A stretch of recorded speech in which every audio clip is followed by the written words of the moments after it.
Good afternoon, ladies and gentlemen. Welcome to the Burke County Board of Commissioners pre-agenda meeting for Monday, December the 1st, 2025 at 3 p.m. Thank you for being here. Welcome, everybody. All commissioners are present, Madam Clerk, along with County Manager and Finance Officer. I would ask you to silence your mobile devices if you got noise makers with you today. And be sure to press the button on the right when you come to the podium so that the red light comes on. We get a good recording for our meeting today. Gentlemen, we do have one item we'd like to amend onto the agenda. It's been placed in front of you. It's a budget amendment that we need to add to the docket if that's agreeable. You can see it there. And any question about that? If there are no questions, I would entertain a motion to approve the agenda with the amended item added, budget amendment number 7. We could add that to the consent agenda. Mr. Chairman, I make a motion to approve the agenda as amended. Thank you, Mr. Berry. All those in favor signify by the uplifted hand. 5-0, Madam Clerk. All right. Item number 3, organization of the board. Gentlemen, this will occur at our regular meeting. This is on the agenda. We'll be electing our officers as we do annually, and then also that'll be the chair and vice chair. So please give that consideration. We'll act on those matters at our regular meeting. Without objection, this item will remain on the agenda. Any problems with either of those items? All right, seeing here none, Madam Clerk, these items will remain. Brings us to item number 4, presentations from the Register of Deeds Office, departmental update. This will be presented by Stephanie Norman. Stephanie, I don't see her with us today. He'll be here at the regular meeting. We'll plan to hear that at our regular meeting. Without objection, this item will remain on the agenda. Okay, item number 2 from our county manager, single source foster care support presentation. This is placeholder, but Mr. Manager is going to give us some information on this afternoon as well.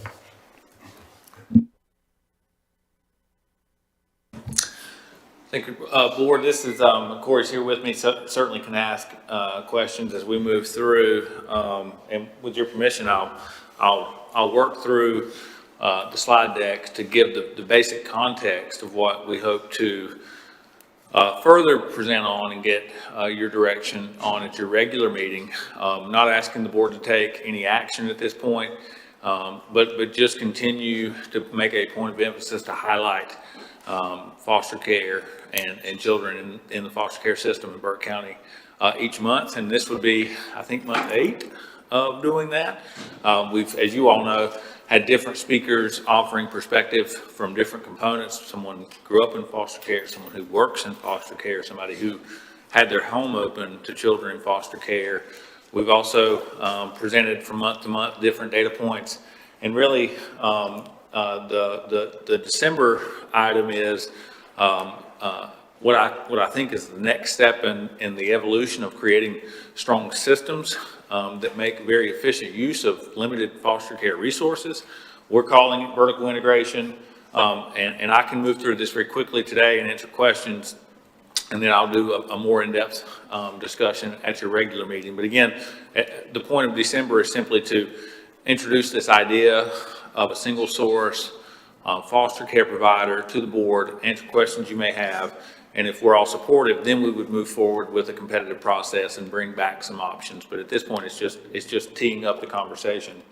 So we talk obviously a lot about purpose and understanding what the motivation behind this investment into foster care is, and understanding that improving lives and nothing symbolizes or embodies that, I think, more so than investing in our children.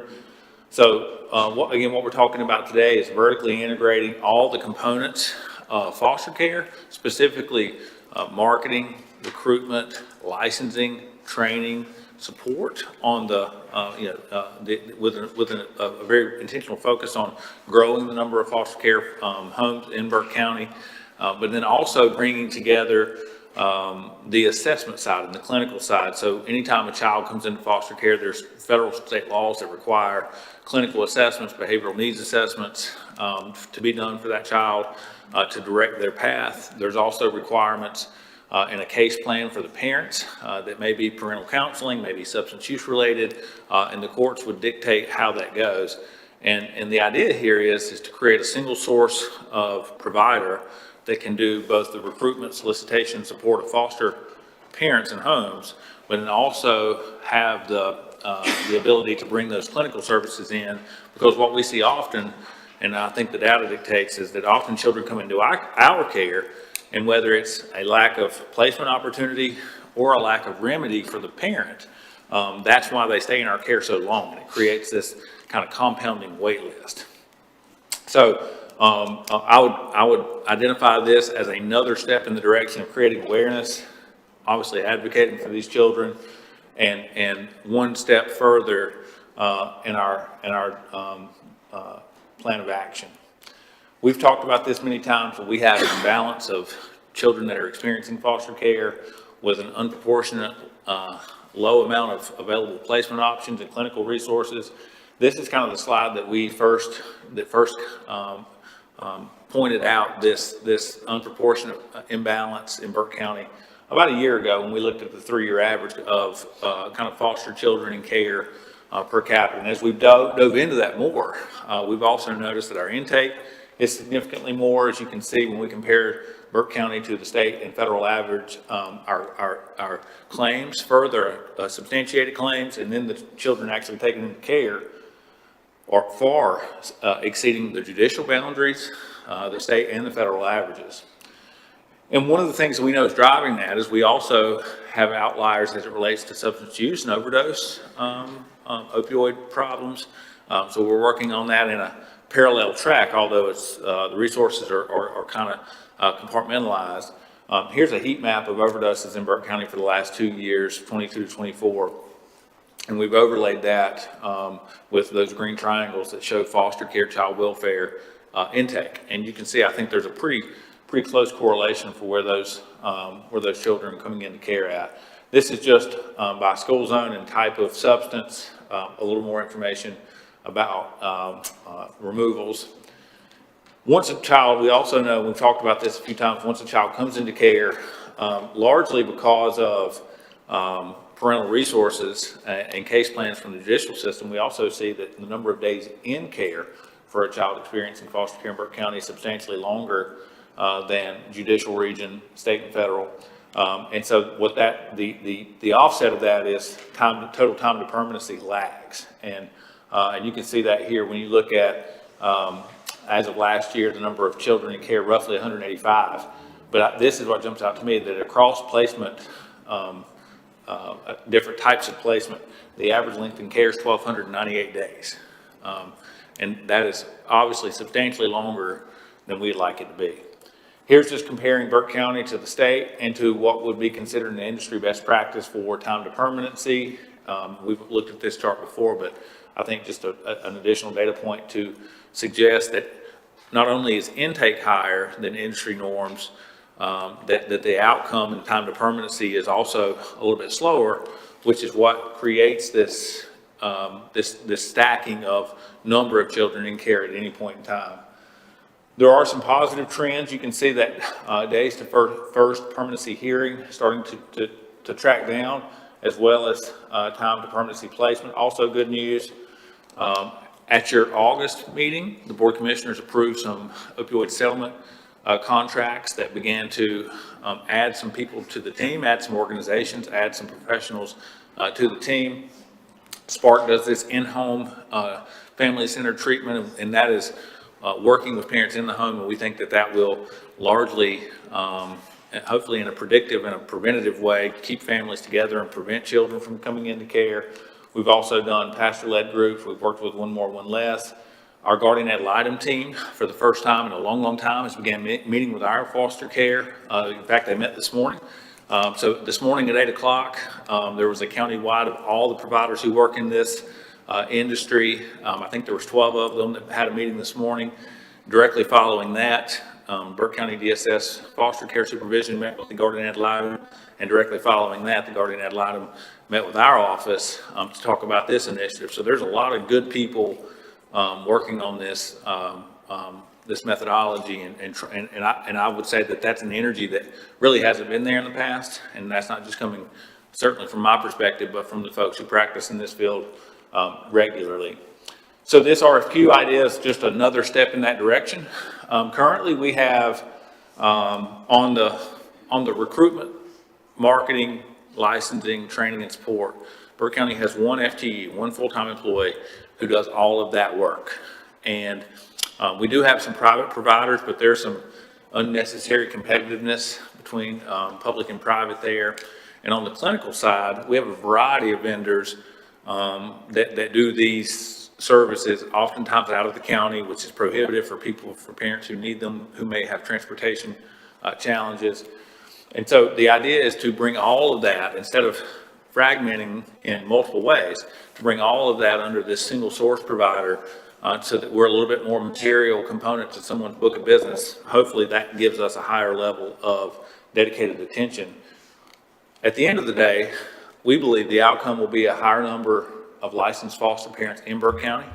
So our foster care social workers will not have to carry children as far for placement. We also think that there'll be expedited and expanded quality assessments and services. And all of that, we think, will reduce time to permanency and ultimately lower the number of children in care. So just a little bit of data about what our kids are. We know that they're in one of three types of placement. When you look at our children by location, at the day we did this map, there were 3 that were outside the county. This is a couple of weeks old now, but you can see not all necessarily directly here in Burke County either. There's certainly some travel time. These are the folks that are licensed through the county. We do have some private agency placements. So these, I was with Ms. Kincaid, our regional guardian ad litem director this morning, and she pointed out that there's more Caldwell County foster placements in Burke County than there are Burke County foster placements. And largely that's because of these type of private licensing agencies that just do a better job of facilitating those relationships. And then something our group does do a really good job of here in Burke County is finding unlicensed kinship, which is keeping the child in the family just outside of the parental home. So again, currently we pay multiple agencies and providers for these services. That's required by federal and state law as when a child comes in to the child welfare system. Sometimes because there's not availability of service, and again, Corey can speak to this in much greater detail than me, but I've heard this since coming to Burke County that at times a judicial order dictates that a parent goes through some type of remedy process that simply they don't have access to do. Those services just aren't accessible. And so we believe by largely partnering with one agency that we'll have some economies of scale to start to remedy some of those purposes. And that's what we're talking about here. It's going through an RFQ process. The types of services, the scope of services, if you will, that would be posted in this RFQ that we would be looking for. Every child has to have this CCA. We talk about substance use, drug screening, this parental capacity evaluations. Keep going through. There's certainly an extensive list of what we would be asking this provider to make sure we had expedient connection and relationships with. So I think the goals are pretty straightforward. We want to have a pre-qualified list of providers and vendors that can rapidly respond to referrals. So that means at 3 a.m. when a child's taken into care, we're ready to begin the process. We want to increase the number of parents. We want to do that inside Burke County in a localized way. We want to be able to deliver some services on site, and ultimately we want to be able to do this in a budget neutral way. I don't think this is a cost saving initiative, but I don't think it'll cost us additional money. These providers that do it as a private component, they would fall under the LME MCO model, so they were able to bill Medicaid for services provided. Obviously, we don't do that. So they're able to have some revenue generation for clients that we're working with them on. And then obviously what we're paying the multiple vendors now would go uniformly to one. So they can kind of both revenue centers to make their business model work. This is just talking about where we are now as the public sector doing this licensing and recruitment. And as we talked this morning in our meeting, with the intake of child welfare and the safety inspections and all the things, lots of times for a county to be doing this work, if you know a child's in a safe, stable environment, whether they're in permanency or not is not the number one place of conversation. If they're stable in a safe environment, so much of your attention is required to be put on the safety and the intake side. Some of these other things just don't get worked as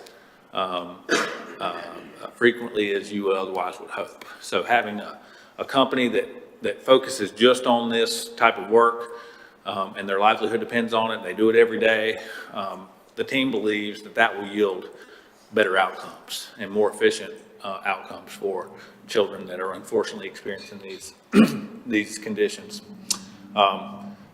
So we think, again, I'll say this, I've got one more slide after this. We think this single source, vertically integrated system could streamline communication, not only for current foster families, but for future foster families. So there's a one-stop shop for any bit of information or resource they need.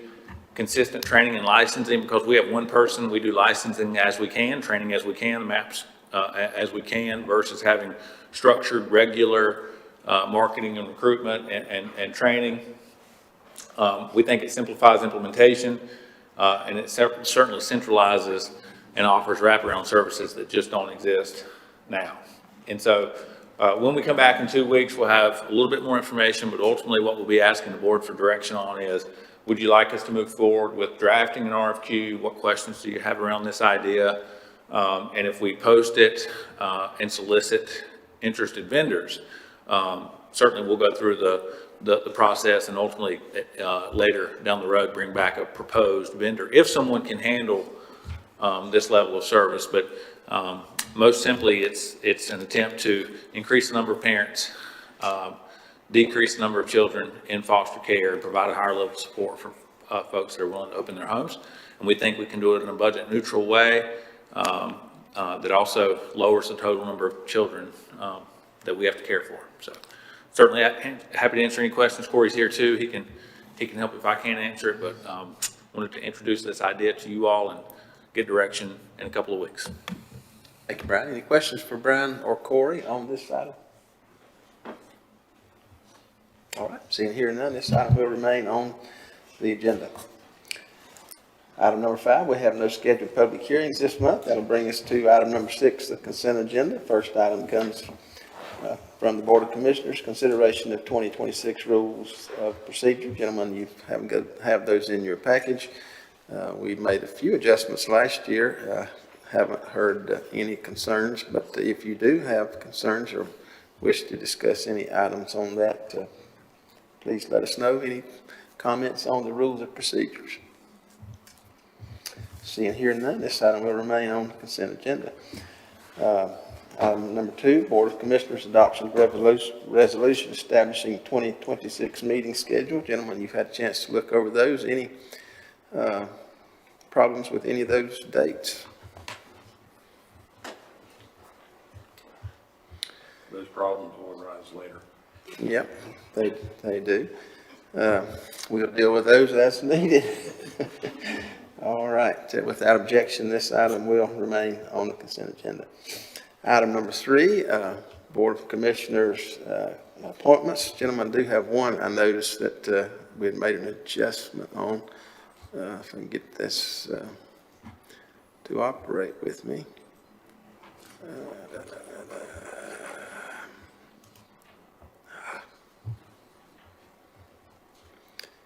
Under the America 250, where is that? Yeah, first one on the list. That one should be Mr. Commissioner Stroud. You still good with that, Commissioner Stroud? For 2026, Madam Clerk, we made a change during the year. Any other changes or any concerns anybody has with the? Mr. Chairman, the VEDIC team member of board. It's currently, okay, I see it, never mind. 2026 is Commissioner Berry. That's correct. Yeah. Okay. Any other concerns on the appointments? All right, seeing here none, this item will remain on the consent agenda. Item number 4 comes, the America 250 Committee, resolution of support of America's 250th birthday. This will be presented by Ed Phillips, our chairman of the America 250 Committee. Mr. Ed? Good afternoon, guys, and ladies and members of the public. We do have a resolution that will be presented at the regular meeting. Do you want me to read it? I don't know what the procedure is. I've never done this before, resolution, but. No, sir, not necessary. And this. Don't answer so quick, Jeff. This is on consent, so you won't have to present this again unless there's some question or desire to move it otherwise. Gentlemen, you've had a chance to look at this. Any question about the resolution concerning the celebration of America's 250th anniversary? All right, seeing here none, this one will remain on the consent agenda. And I also provided you guys a activity report for today. The county manager asked me to provide that to you guys and let you know what's going on with the America 250 Committee. So I included that in your packet if you have any questions. One thing I will mention for next year, we're looking for a site to plant a Liberty tree in Burke County. And so that's going to be a big part of what we do in the spring. So we'll talk more about that later, but thank you. Okay, all right. Thank you very much, Ed. All right. Item number 5 comes from the clerk, appointments or reappointments to the Tourism Development Authority. Madam Clerk. Thank you, Mr. Chairman, members of the board, ladies and gentlemen of the audience. The terms of appointment for the following members on the Tourism Development Authority ended December 31st. Deborah Perry, Collector of Occupancy Tax. Rob Winkler represents the City of Morganton. Marissa Angie represents Valdez. Dana Wisnett, Travel and Tourism at Large. Mike Watts, also Travel and Tourism at Large. The terms are for 2 years and they end December 31st, 2027. Everyone has applied to serve another term except for Rob Winkler, and the city would like Mackenzie McGinnis to be their appointment. I believe they're actually considering that today. So this is a request to remove Mr. Winkler's name and thank him for his service, and to reappoint Deborah Perry, Marissa Angie, Dana Wisnett, and Mike Watts for 2-year terms ending December 31, 2027, and to appoint Ms. Guinness also for the same period of time to represent Morganton. All right, thank you, Madam Clerk. Any questions on this item? All right, seeing here none, this item will remain on consent agenda. Item number 7 comes from the county manager, budget amendment number 6. Mr. Manager. Thank you, Mr. Chairman. Budget amendment number 6 is request to budget $136,000. It's comprised of 2 sources. The first is a $20,000 grant from the North Carolina Department of Military and Veteran Affairs, and it's a grant that does not require a match. It is part of local legislation in the 2023 Appropriations Act, Session Law 2023-134, and it started grants up to $20,000 for local veteran services offices that had less than 8 full-time employees, just largely to support veterans in the community. And so this $20,000 of that 136 is for that, and it's largely going to set up a donation closet for veterans here in the community, provide a meal, and a variety of other support activities. The other $116,600 is a request to budget a portion of special adoption funds. So we get dollars from the state each year based on prior year permanency performance. This year we received $348,000 in earmark. This is a request to budget only a portion of that, largely because we have in-house attorneys that potentially have conflicts with temporary placements as they're representing children in foster care in the courts that maybe they represented in other legal settings when they work for a private law firm, or maybe they have a relationship with the child or know something about the case, or represented a parent. They have some type of conflict that they can't work on that case, and so we have to annually we appropriate dollars so that we can hire outside counsel. That's about $100,116. We also have $3,500 of that for travel to send our attorneys to a national adoption legal conference. $1,200 to provide, or $3,300 to provide MAP classes and supplies for those classes, and then some advertising and some storage funding as well. But total is $136, and 20 of it for veteran services, the other 116 from the special adoption funds, no local dollars associated with either of these requests. Happy to answer any questions you may have. Thank you, Mr. Manager. Any questions on this item? All right, see here none, this item will remain on the consent agenda, and my apologies, I skipped over item number 6, clerk resolution to accept donation of desk cubicles from Western Piedmont Council of Governments. Madam Clerk. Thank you, Mr. Chairman, members of the board. This is a request to adopt a resolution accepting some very nice, gently used cubicles from the Western Piedmont Council of Governments Workforce Development Board. And the resolution is in your packet, and I'd be happy to try to answer any questions you might have. Any questions on this item? All right, seeing here none, this item will remain on the consent agenda. Now, that takes us to item number 8 from County Manager, authorization to sell surplus property on Gov. Deals. Mr. Manager. Thank you, Mr. Chairman. This is just what I would consider a modernization or an automation of our surplus property. So there's a resolution that's in alignment with both 160A and 153A that talks about the disposition of surplus property. As you all know, we've in the last 6 months built an online listing portfolio of county surplus property, and since that point the volume has picked up substantially. Right now we have a very manual process where people have to fill out a paper form and email that to somebody, and it has to be updated, and this is not changing any of the what I would call public facing marketing website component, but it's allowing, once the property is declared surplus, to put that on Gov. Deals, so anybody can do an online competitive auction, and it largely prevents the county from having to pay the media advertising fees, which can be fairly substantial. The treasury deposit that would go to the trust account, the attorneys, is handled automated, and then the bidding and all the administrative components. No different for any other surplus asset that we would have in the county for a vehicle or a piece of equipment.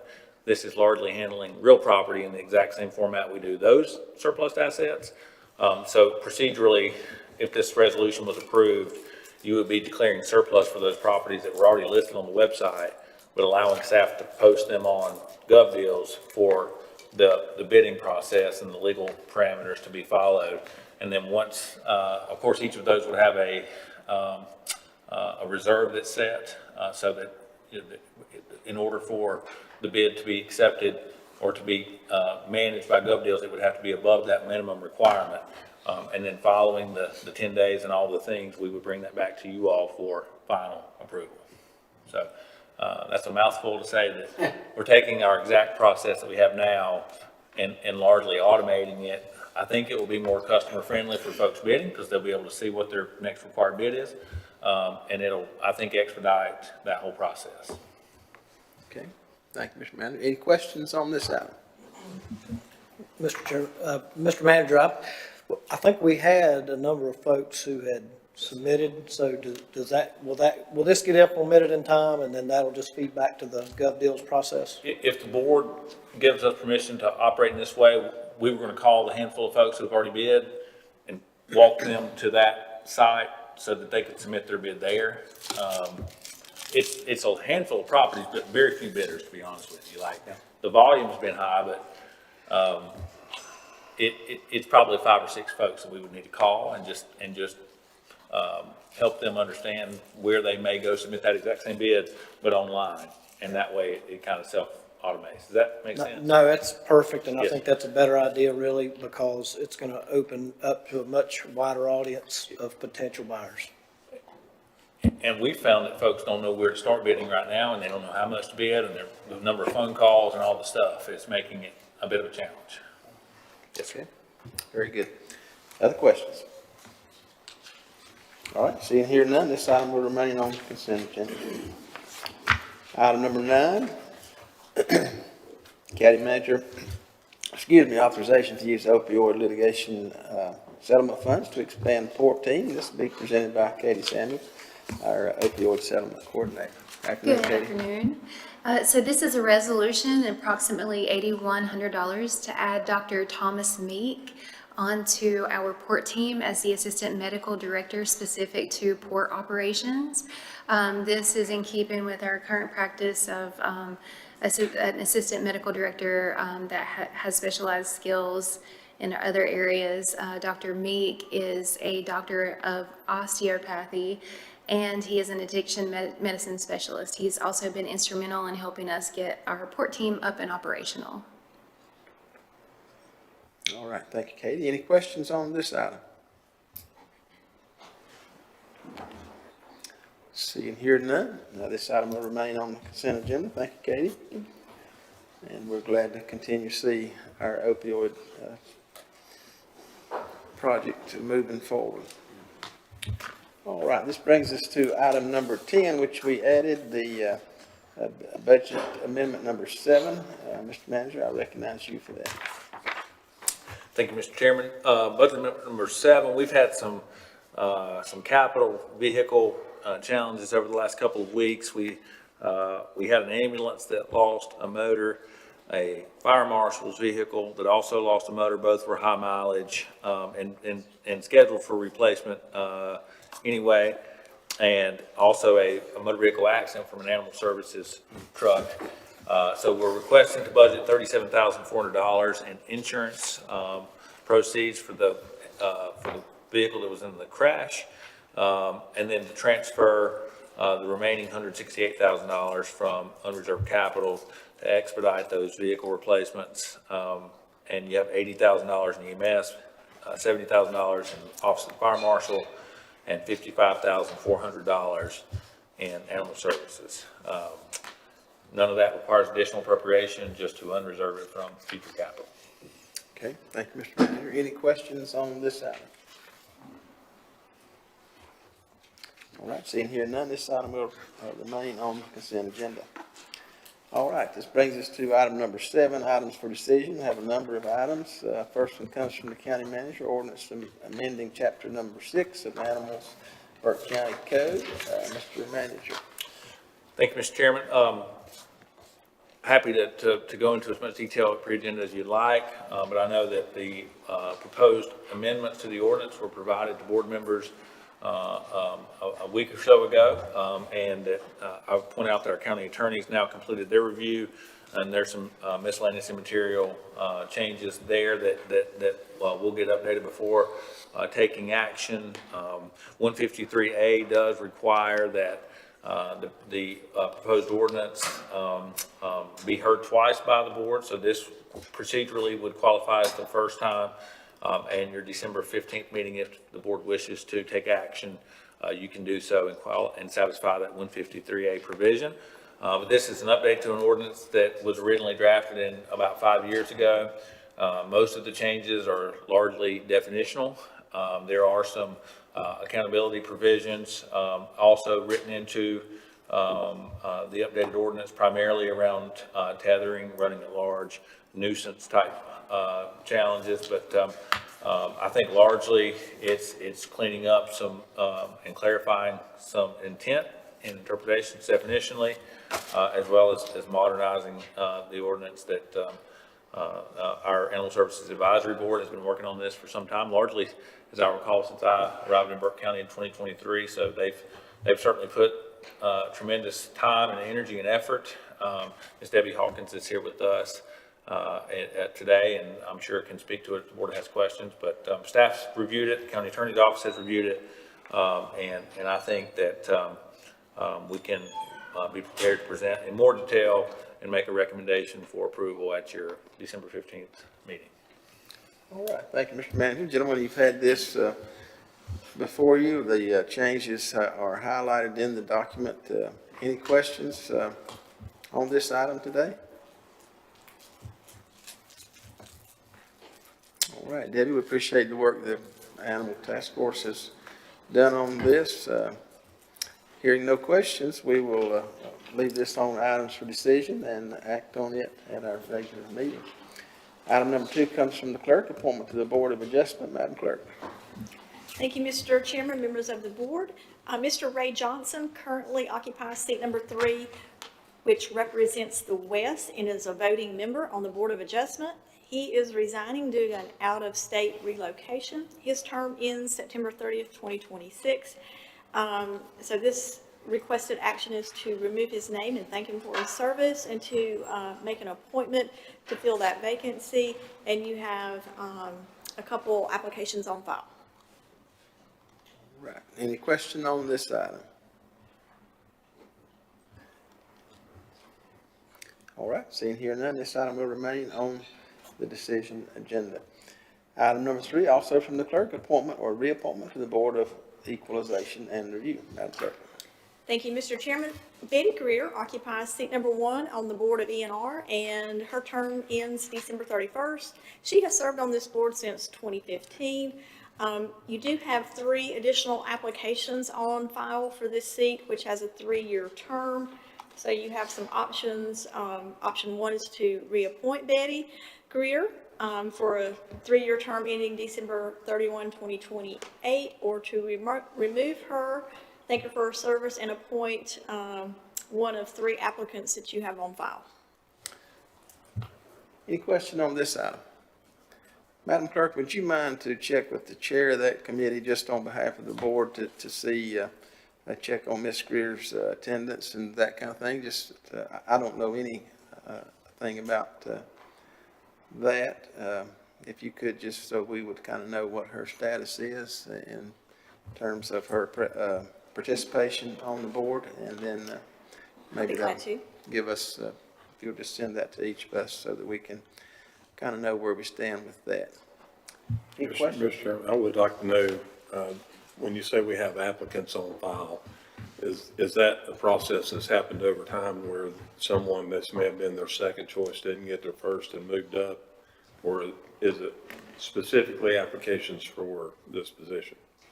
It's any applicant in the last year and a half that selected the Board of ENR as any choice. You have 3 choices, 3 boxes. So if they're anywhere on those 3, they were included. Okay, that's what I was curious. Thank you.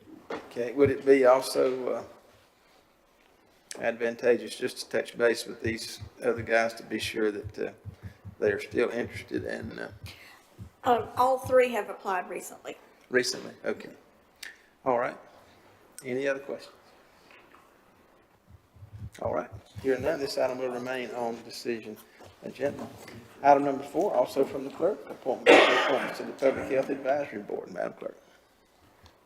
Thank you, Mr. Chairman, members of the board. The terms of appointment for the following members of the Public Health Advisory Board end December 31st. Seat number 4, Dr. Frank Anthony is filling the physician seat. Seat number 8, Dr. Joel Welsh, who fills the engineer seat. And seat 11 is an at-large seat, which is occupied by Gwen Stevens. Ms. Stevens also represents the Public Health Advisory Board on the Animal Advisory Board. So it's a request to reappoint Dr. Frank and Dr. Welsh for 3-year terms ending December 31st, 2028. And we do have another applicant on file, Wesley Hendricks, for seat number 11, which is occupied by Gwen Stevens for a 3-year term ending December 31, 2028. All right. Any question on this item? And again, do you mind, Madam Clerk, just checking with the chair of that board on Ms. Stevens' participation and attendance and give us some information? Okay. All right, without objection, this item will remain on decision. Item number 5 comes from Tax Department, Tax Collection Report for period ending November 30th, 2025. And Mr. Bridgers is here today. This report looks all blank. It's December the 1st. John, Thank maybe you, Mr. Chairman, really members on of the top board. of it today.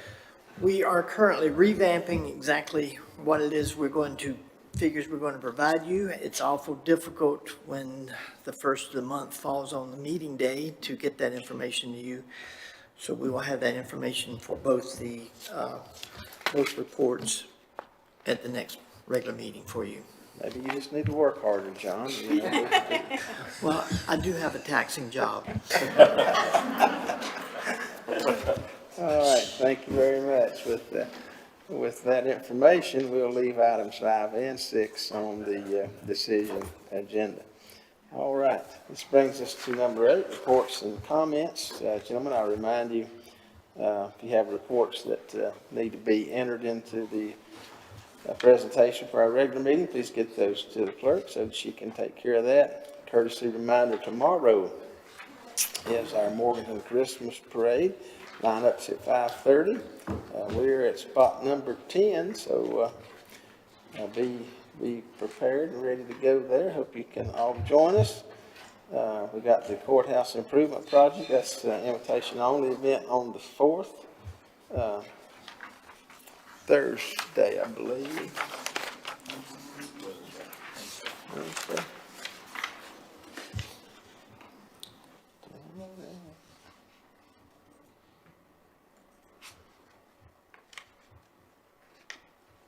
Is that date incorrect, or am I reading that wrong? Yeah, the 4th is Thursday, but I'm thinking it's Wednesday. It's Wednesday the 3rd. Okay, so be sure to note that, gentlemen, it is Wednesday the 3rd.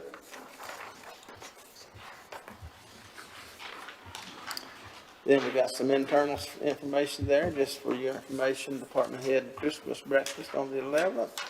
Our regular meeting on the 15th. Our county offices will be closed 24th, 25th, and 26th of December for the holidays. Also, just as a reminder, the landfill and convenience sites will be closed the 24th and 25th. Again, ask our youth groups to consider helping us with the Pledge of Allegiance at our meetings, regular meetings. And then we got to spay and neuter your pets and foster or adopt pets at our Animal Services Center. Keep your trash covered and pick it up if it's on the highway. And I remind you once again that we do have a tab on our website that will take you to a place where you can tell us all about trashy places that need attention. So please remember those as well. All right, other discussion items, item 9, we don't have any others for those, and we do have a couple action items we need to act on today. This will be our monthly DSS departmental update for October 2025, and we'll hear from our director, Corey Fisher-Wellman. Afternoon, Corey. Good afternoon. Let's start with a personnel update. This was at the end of last month. We had 14 open positions, which is a 7% vacancy rate. 2 of those positions had at least a conditional offer. Nick, you can see over there for the month of October, we had 2 resignations and 4 hirings, so it's good to be in the positive. CPS social workers continues to be just a challenging position. We've got a few initiatives going with a sign-on bonus and some different things we're trying to do, but that's just continues to be a really difficult position to recruit across the state, not just unique to us. I think that's a shrinking workforce. It's really difficult work, and we're continuing to try to find ways to recruit CPS social workers, but it's a little bit of a moving target. In terms of our operations, we show you this slide every month. We continue to meet all of our MOU measures in economic services, which, again, I think never take for granted. It doesn't happen in every county. I think that's really important to point out every month. And you can see just from these 2 slides, our numbers in food, nutrition, and Medicaid continue to be fairly stable in terms of the number of recipients we have across the county. In both of these programs, there's a significant amount of new policy that's being put into place. It's leads to some additional work for our workforce. So our staff are working hard to to keep up with new policy and make sure that they're implementing those while continuing to meet timeliness time frames and making sure people have their benefits in a timely manner. Here's just a snapshot of our adult services.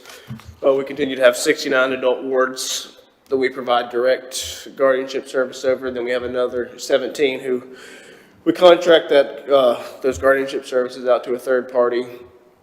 We also continue to have a fairly high number of SEN home cases, as well as CAP, which is the Community Alternatives Program. We have the capacity to serve up to 188, and CAP is one of the few things in DSS that is a revenue generator, so we try to keep those slots full, but the state controls the disbursement of referrals, so we're always up and ready to get to the 188, but we're sort of at the mercy of the referral process. You can see over there to the right is a breakdown of the 34 APS reports you received during the course of the month and how those reports were processed.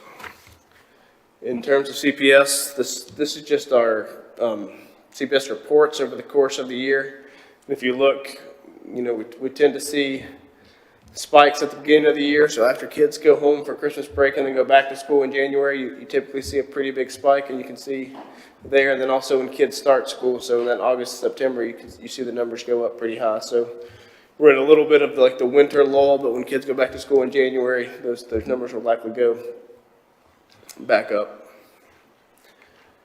And this is just a snapshot of our CPS cases. So, we had a high mark of 306 in February. We worked hard with some contract providers and some different things we did to help work on those cases to bring those numbers down. I mentioned earlier that the difficulty of recruiting CPS workers does play a role in caseload numbers, because you're having people carry cases that are a little higher than they would like. But we've also seen, since we moved into PathNZ, which is our new document management system that's statewide, that there has been an increase in immediate reports, which also makes those reports a little bit more intense and a little harder to work through. So you're going to see the numbers go up a little bit as a result of that as well. And then a snapshot of our kids experiencing foster care. This was at the end of October. So we had 187 kids experiencing foster care as of the end of October. And then during the month of October, we had 6 new entries and 4 exits from foster care. Then I just wanted to give a little update about our Christmas Wishes program. I think as of this morning, I think we have at least 2 donors for every kid experiencing foster care. We had a couple kids enter care over the weekend, so we're working on getting those last couple of children covered, and we're still working to get a couple of our 18 to 21-year-olds covered and a couple of our adult wards. But I think this is just always a really cool thing to see for the community, and a lot of county employees contribute and donate, but a lot of effort goes into making sure that these people have experienced some level of joy during the Christmas season. So I just think it's a cool thing to point out every year. I'm happy to answer any questions you guys might have. All right, thank you, Corey. Any questions from Corey on his report today? Mr. Chairman, I just have a comment. As you folks know, that I'm on the DSS board and met this morning, and I'm just excited about the attitude of the leadership staff. We're going through a lot of changes, a lot of things coming up that's going to be changed for them with the building, but their attitude is really good. And I think they're portraying that to the staff that work there. And so I'm excited to think, with all the things that we're doing, how positively it's going to impact DSS. And I appreciate you, Corey, and your staff's leadership and staying positive and just digging in and trying to do the right thing. So thank you. Thank you. May I add just a piggyback to that, if it's appropriate, that I would add that our leadership team is as strong as it's been. You've been here 5.5, 6 years, Corey, and I've been here, coming up on 3. Certain members of our staff have been here longer, but I think that it's worth noting, as Commissioner Barrier said, that and it starts with this board and the support that you've all shown the department and the agency, but the competency, the professionalism, all of those things at the director all the way through the manager, program manager level is strong. We're starting to see the ability to recruit from other counties, which hasn't happened at Burke County DSS maybe ever. And as challenging as the industry and market is, when we look at Mark Miller's in the back, our Human Resources Director, who's done some peer comparisons for pay and vacancy rate and recruitment abilities and those type things, we're leading the region and the industry. And we certainly can get a lot better, and we recognize caseloads and the work is traumatizing and hard. But we're in as good a spot as we've been in a long, long time. And that's, so, you know, I certainly, Corey and I both appreciate the support of the county commissioners, and I, just like Commissioner Berry, certainly say thank you to Corey and the whole team. Thank you, guys. Thank you. Any other questions from the court? All right, seeing here none, entertain a motion to accept this report. Mr. Chairman, I make a motion to accept the report as presented. Thank you, Commissioner Burns. All those in favor signify by the uplifted hand. 5-0, Madam Clerk. All right, item number 2 is the Board of Commissioners Annual Examination of Bonds.